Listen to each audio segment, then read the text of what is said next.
Hello मेरे प्यारे बच्चों, आप सभी का इस प्यारे से यूट्यूब चैनल पर आप लोगों का स्वागत है। ठीक मेरे प्यारे बच्चों, आज हम देखेंगे क्लास 12। ठीक मेरे प्यारे बच्चों, क्लास 12 भौतिक विज्ञान। ठीक है मेरे प्यारे बच्चों, क्लास 12 भौतिक विज्ञान बोर्ड एग्जाम 2024 के लिए हम देखेंगे क्लास 12 के लिए। ठीक 1 नंबर और 2 नंबर वाले प्रश्न, 1 नंबर और 2 नंबर वाले प्रश्न, पूरे किताब के महत्वपूर्ण जो प्रश्न 1 नंबर और 2 नंबर के पूछे जाते हैं, वो सभी प्रश्नों को हम इस वीडियो में देखेंगे।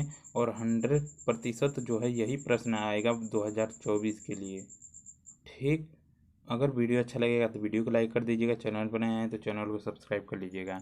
ठीक है मेरे प्यारे बच्चों, तो देखिए यहाँ पर हमारे पास पहला प्रश्न पूछता है, और यह देखिए जो प्रश्न हमारे पास 2015 और 2017 दोनों में पूछ रखा है कि आवेश के पृष्ठ घनत्व से क्या तात्पर्य है। क्या कह रहा है कि आवेश के पृष्ठ घनत्व से क्या तात्पर्य है। तो देखिए क्या हम लिख सकते हैं कि उत्तर लिखेंगे क्या कि किसी चालक अथवा अचालक पदार्थ के प्रति एकांक क्षेत्रफल पर उपस्थित आवेश की मात्रा को आवेश का पृष्ठ घनत्व कहते हैं। ठीक मेरे प्यारे बच्चों, यहाँ पर देखिए क्या कह रहा है कि किसी चालक यानी कि कोई चालक हो या अथवा अचालक हो, उसके जो पदार्थ होते हैं उसके प्रति एकांक क्षेत्रफल जो होता है उपस्थित, उसमें जितने भी आवेश होते हैं उसी को हम क्या कहते हैं, पृष्ठ घनत्व कहते हैं। ठीक, आवेश की मात्रा उसमें जितना भी आवेश भरा हो उसे हम क्या कहेंगे, पृष्ठ घनत्व कहेंगे। ठीक, तो देखिए आवेश का पृष्ठ घनत्व, ठीक, आवेश का पृष्ठ घनत्व हमारे पास क्या होता है, रो बराबर क्या होता है, क्यू अपान ए। ठीक है मेरे प्यारे बच्चों, रो बराबर क्यू अपान ए। तो और देखिए इसका मात्रक हमारे पास क्या होता है, कूलाम प्रति मीटर स्क्वायर, कूलाम प्रति मीटर स्क्वायर। क्यू हमारे पास क्या है, आवेश, और ए क्या है हमारे पास, एरिया। ठीक, कूलाम प्रति, इसलिए क्यू क्यू कूलाम, क्यू का यानी आवेश का मात्रक कूलाम, और मीटर का यानी एरिया का मात्रक हमारे पास क्या होता है, मीटर होता है। तो इसलिए इसका मात्रक क्या हो जाएगा, कूलाम प्रति मीटर स्क्वायर। ठीक मेरे प्यारे बच्चों, 2 नंबर का यह प्रश्न पूछेगा जो आप लोगों के लिए मोस्ट इंपॉर्टेंट है। 1 नंबर का भी पूछ सकता है, कोई बात नहीं, 2 या 1 नंबर में अवश्य पूछेगा। ठीक, देखिए अब देखेंगे, पहला प्रश्न आया समझ में आप लोगों को। अब देखेंगे दूसरा प्रश्न। तो दूसरा प्रश्न देखिए क्या कह रहा है कि वैद्युत क्षेत्र की तीव्रता की परिभाषा तथा इसका मात्रक लिखिए। ठीक है मेरे प्यारे बच्चों, क्या कह रहा है कि वैद्युत क्षेत्र की तीव्रता का परिभाषा तथा इसका मात्रक लिखिए। और यह भी देखिए 15, 16 और 17 तीनों में पूछा है। ठीक, 15, 16, 17 तीनों में पूछा है। ठीक मेरे प्यारे बच्चों, देखिए क्या कह रहा है कि वैद्युत क्षेत्र की तीव्रता किसे कहते हैं। तो लिखेंगे क्या कि वैद्युत क्षेत्र में रखे किसी परीक्षण आवेश पर लगने वाला बल तथा परीक्षण आवेश के अनुपात को वैद्युत क्षेत्र की तीव्रता कहते हैं। इसे प्रदर्शित करते हैं। ठीक है मेरे प्यारे बच्चों, अगर आप लोग को समझ आए कि यहाँ पर क्या है, यहाँ पर अगर यहाँ तक इसके क्या है, वैद्युत क्षेत्र की तीव्रता, यानी कि यहाँ से यहाँ तक हमारे पास वैद्युत क्षेत्र की तीव्रता है। ठीक, और यहाँ से किसी भी हम परीक्षण आवेश को यहाँ से उठाएं और यहाँ तक लाएं, तो हमारे पास जो बल कार्य करेगा उसके अनुपात आवेश, और उसके अनुपात को हमें क्या कहेंगे, हमारे उसे हम क्या कहेंगे, वैद्युत क्षेत्र की तीव्रता, जिसे वेक्टर ई, और वेक्टर ई बराबर क्या होता है, vector F upon q naught, यानी कि क्या, परीक्षण आवेश। ठीक मेरे प्यारे बच्चों, जिसका मात्रक हमारे पास क्या होगा, न्यूटन प्रति कूलम, सॉरी बच्चों कूलाम, न्यूटन प्रति कूलाम होता है, जिसका मात्रक क्या होता है हमारे पास, न्यूटन प्रति कूलाम होता है। ठीक मेरे प्यारे बच्चों, यहाँ तक आया आप लोगों को समझ में। ठीक है, आइए चलते हम आगे देखेंगे प्रश्न संख्या तीसरा, जो मोस्ट इंपॉर्टेंट सभी प्रश्न हैं। हम देखेंगे प्रश्न संख्या 3। प्रश्न संख्या 3 को देखेंगे तो देखिए हमारे पास प्रश्न संख्या 3 क्या कह रहा है कि वैद्युत विभव की परिभाषा दीजिए तथा इसकी बीमा लिखिए। और 2017 में यह प्रश्न पूछा गया है। ठीक, तो देखिए वैद्युत विभव किसे कहते हैं कि अनंत से किसी परीक्षण आवेश को वैद्युत क्षेत्र में लाने में किया गया कार्य तथा परीक्षण आवेश के अनुपात को वैद्युत विभव कहते हैं। यानी कोई अनंत से किसी परीक्षण आवेश को हम वैद्युत क्षेत्र के अंदर लाएंगे, और जो यहाँ यह क्या है, अनंत से यह क्या है, वैद्युत क्षेत्र है। ठीक मेरे प्यारे बच्चों, यहाँ से हम उठाकर यहाँ तक लाएंगे, जो कार्य हमें करना पड़ेगा उससे ही कार्य तथा परीक्षण आवेश के अनुपात को हम क्या कहेंगे, वैद्युत विभव कहते हैं। ठीक मेरे प्यारे बच्चों, जिसका मात्रक हमारे पास क्या होता है, जूल प्रति कूलाम या वोल्ट होता है। ठीक, जिसका मात्रक जूल प्रति कूलाम या वोल्ट होता है। ठीक है, मात्रक क्या होता है, जूल प्रति कूलाम या वोल्ट होता है। ठीक, तो देखिए अब इसका हम निकालेंगे क्या कि वैद्युत विभव यानी भी की बीमा। ठीक, वैद्युत विभव यानी भी की बीमा। तो देखिए बीमा हम कैसे निकालेंगे। ठीक मेरे प्यारे बच्चों, बीमा हम कैसे निकालेंगे, तो हमारे पास देखिए भी बराबर हमारा इसका मात्रक क्या दे रखा है, जूल प्रति कूलाम, यानी जूल बटे कूलाम दे रखा है। तो हम लिखेंगे क्या, जूल बटे कूलाम।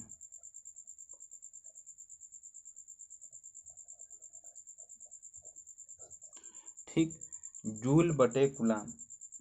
अगर हम जूल को न्यूटन, ठीक मेरे प्यारे बच्चों, जूल को हम क्या लिख सकते हैं, न्यूटन इंटू मीटर लिख सकते हैं कि नहीं लिख सकते हैं। ठीक मेरे प्यारे बच्चों, जूल को हम न्यूटन इंटू मीटर लिख सकते हैं कि नहीं लिख सकते हैं। और देखिए कूलाम, कूलाम को हम एम्पियर इंटू सेकेंड लिख सकते हैं कि नहीं लिख सकते, तो लिखेंगे एम्पियर इंटू सेकेंड। ठीक, एम्पियर इंटू सेकेंड कूलाम को हम लिख सकते हैं। अब देखिए, ठीक है मेरे प्यारे बच्चों, अब देखिए यहाँ से हम अगर न्यूटन को लिखना चाहें तो किलो के रूप में यानी कि बदलेंगे, तो लिखेंगे क्या, किलो। ठीक, माइनस मीटर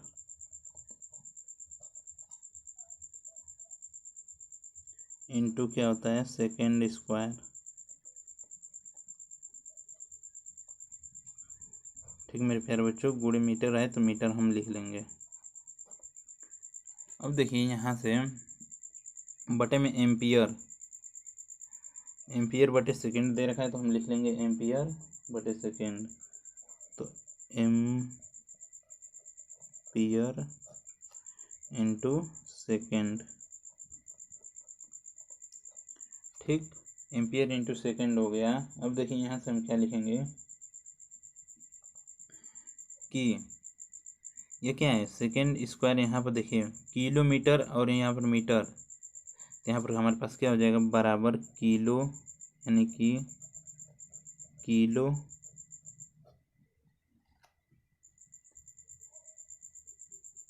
या किग्रा। ठीक है मेरे प्यारे बच्चों, किलो या किग्रा लिख सकते हैं इंटू मीटर, गुणा करेंगे तो यहाँ पर क्या हो जाएगा, स्क्वायर हो जाएगा। ठीक है मेरे प्यारे बच्चों, और देखिए सेकेंड, सेकेंड हमारे पास दे रखा है और सेकेंड को हम, सेकेंड स्क्वायर है। ठीक है मेरे प्यारे बच्चों, यह क्या ऊपर जाएगा तो गुणे में हो जाएगा। ठीक, भागे में तो ऊपर जाएगा तो गुणे में, तो यहाँ पर भी हमारे पास क्या हो जाएगा, गुणे सेकेंड, सेकेंड क्यों, यहाँ पर देखिए प्लस, यहाँ पर क्या होता है, ऊपर जाएगा चिन्ह तो हमारे पास चिन्ह जो है बदल जाएगा, तो माइनस क्यू यानी कि -3 हो जाएगा। और इंटू एम्पियर हमारे पास बचा है तो लिखेंगे एम्पियर।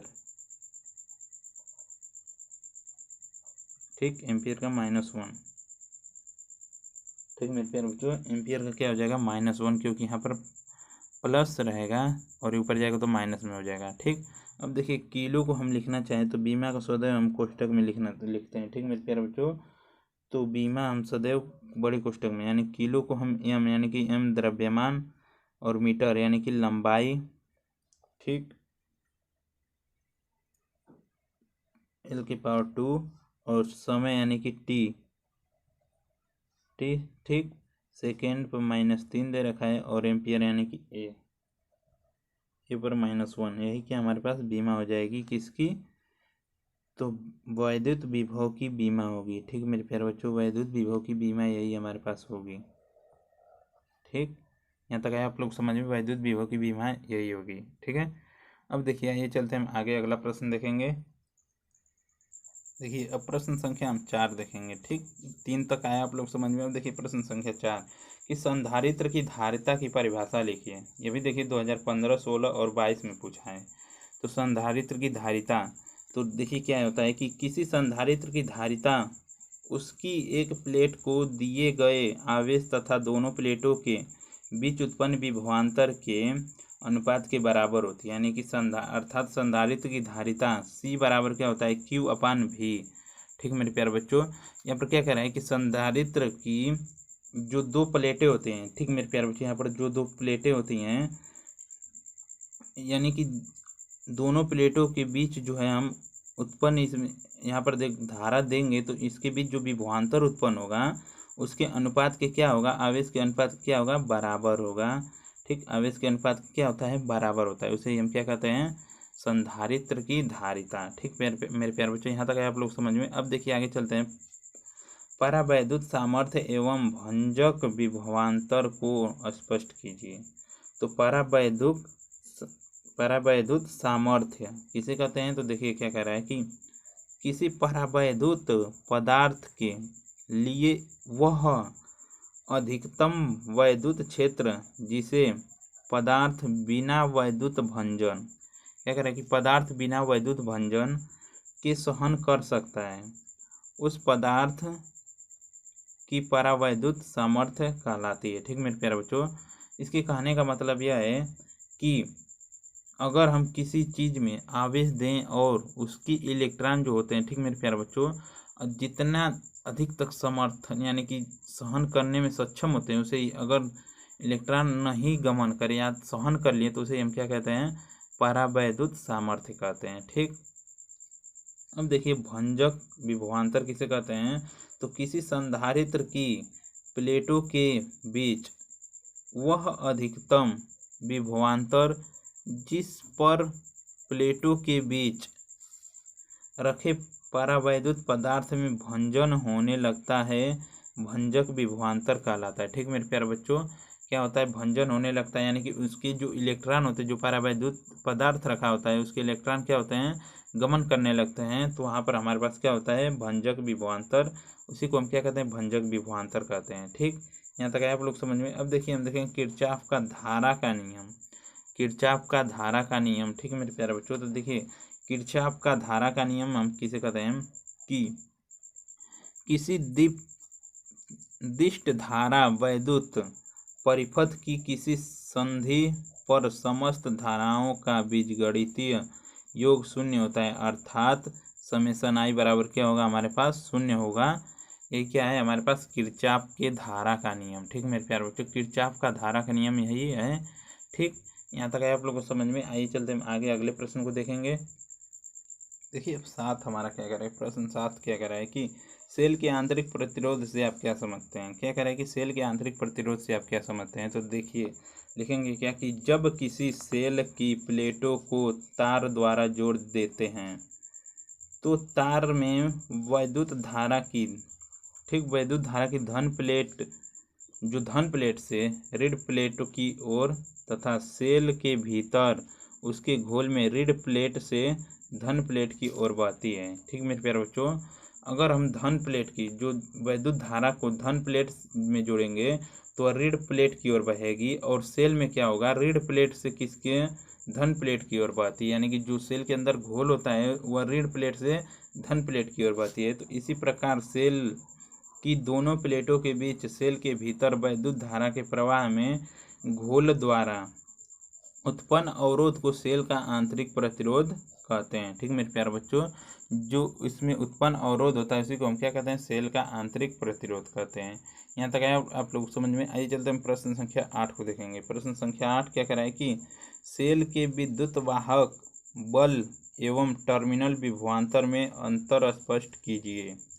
तो क्या कह रहा है कि अंतर स्पष्ट करने को कह रहा है, तो हम लिखेंगे एकांक आवेश को पूरे परिपथ में सेल सहित प्रवाहित करने में सेल द्वारा दी गई ऊर्जा को सेल का विद्युत वाहक बल कहते हैं। ठीक है मेरे प्यारे बच्चों, क्या कह रहा है कि एकांक आवेश, यानी कि कोई एकांक आवेश में हम पूरे परिपथ में सेल द्वारा जितनी भी ऊर्जा या जितनी भी ऊर्जा हम विद्युत ऊर्जा हम प्रदान करते हैं उसी सेल का हम विद्युत वाहक बल कहते हैं। ठीक मेरे प्यारे बच्चों, जितनी भी सेल द्वारा दी गई ऊर्जा होती है उसे हम क्या कहते हैं, विद्युत वाहक बल कहते हैं।